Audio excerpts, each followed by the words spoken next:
Hey everyone, hope you are staying hydrated because it has been very hot in the Bay Area recently. Today I thought it would be fun to take you on another day in the life of an instructional designer. I have quite a few things that I need to get done today. I have to finalize a deck that I've been working on for new and incoming trainers on like soft skills, so like how to teach a live training. I've been working on that so that they can kind of learn a little bit more about that.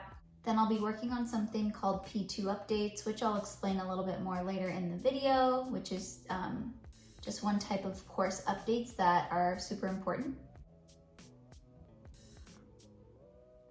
Then I have a few updates that I need to make to a course with net new content. I'm also going to be checking some of the survey feedback because each of the courses that I've written have a link to like a survey and people can give survey feedback. So once a month, I like to go through that, so I'll be doing that. And I also have a one-on-one with my manager.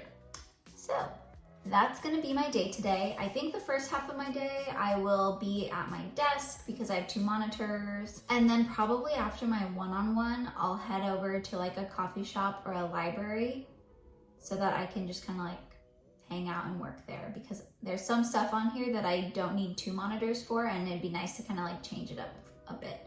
But yeah, excited to take y'all along with me. So let's enjoy another day.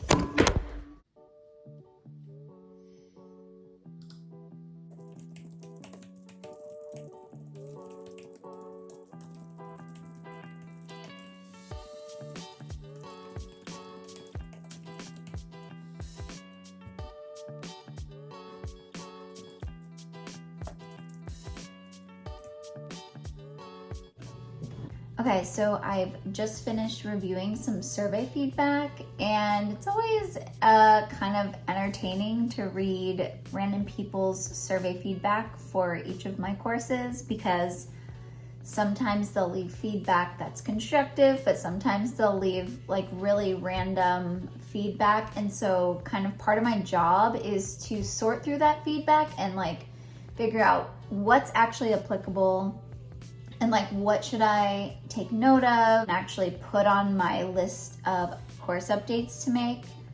You know, just things to think about. And then you get every now and then people saying that they don't like your course or that they love your course and it's the greatest thing ever written. So it's just kind of a fun exercise to see what people are thinking of your course. And I have to do this for multiple courses, so I just keep everything in a spreadsheet. And I try to check it monthly because I'm getting like 30 responses, you know, per month. And I went like 6 months a long time ago without doing it. And I had to filter through like hundreds of pieces of survey feedback. So now I'm doing it monthly so that it's more manageable. Here's a hot tip. If you have courses, try to encourage people to give you survey feedback because it's better to get the feedback and find a few gems that actually help improve your course than to not have any way for people to give you survey feedback, and then your courses, you just kind of like don't know how to make them better. So that's another tip. Just recommend always giving people the opportunity to give feedback because there's things that you can miss, right? So what I'm gonna do next is something called P2 updates, and P2 updates are like lower priority updates, and my team, we do P2 updates like once every 6 months, so twice a year.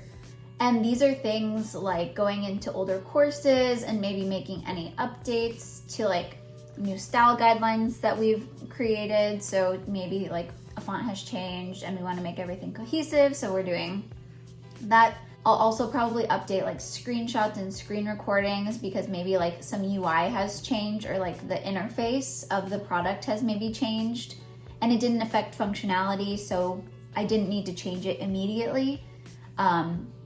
If things do change functionality of like a product, we consider that a P1 update, and those are updates that we'll make like right away and to make sure that our courses are updated and current.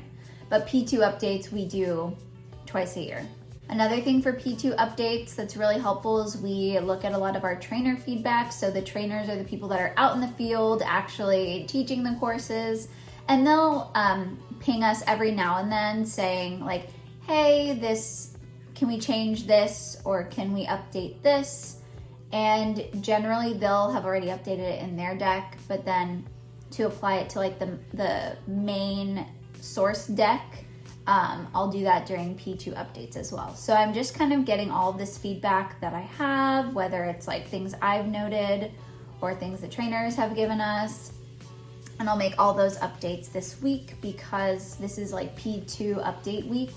It's like our whole team is doing it, just to make sure that we're all in sync. And then, yeah, then we can get back to regular scheduled programming of making our P1 updates like every month with like the new product features or updates or, you know, whatever. So yeah, I think I'm gonna go through and start making our P2 updates. I have a list already organized. I did that, I think, in my last video. If you haven't checked it out, check out my previous day in the life of an instructional designer. But yeah, I think I'm gonna eat breakfast first and then I'll make P2 updates because that's the last thing I need my dual monitors for. And then I'll have my meeting with my manager and then I will head out to enjoy the sunshine and work from somewhere else because it's nice to mix it up. So let's go eat.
My computer fan is overworking and overheating right now. It's super loud, so I think I'm gonna take like a 15-20 minute break. I think that's the universe saying take a little break, and then I will get back to work.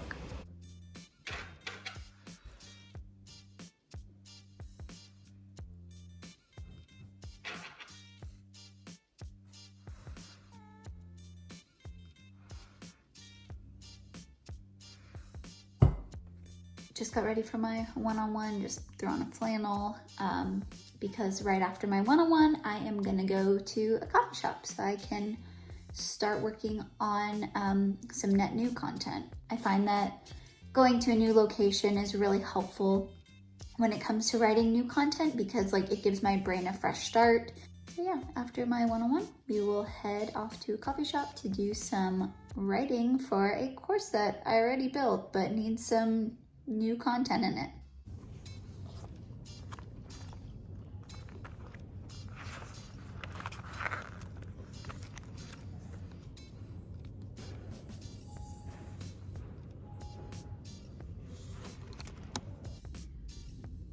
Okay, so I just finished up. I think I was pretty successful. I got quite a bit of writing done, which was really nice. I didn't really feel like recording too much because there was like people there working, so I didn't want to like have my camera out. But yeah, it feels good to get a bunch of stuff done today, and I was able to kind of get a bunch of reflecting done because it is that time of the year where we do like performance reviews, so started to gather some of my thoughts and like achievements and all of that for this past quarter, which was fun. So yeah, that's pretty much it. I'm about to go get a boba, and I'll catch y'all when I get back home. Alrighty, so I am back home and I'm just kind of wrapping up my day. If you enjoy this type of content, day in the life of an instructional designer, feel free to subscribe down below. I do like to post these types of videos every month or every other month because a day in the life of an instructional designer looks different just depending on the day or the month or the quarter. I've also linked related content and other day in the life of an instructional designer videos, as well as course building books and a link to my latest book, Create Your Online Course, a step-by-step workbook. So feel free to check those out down below. Hope you all have a great rest of your day. Bye.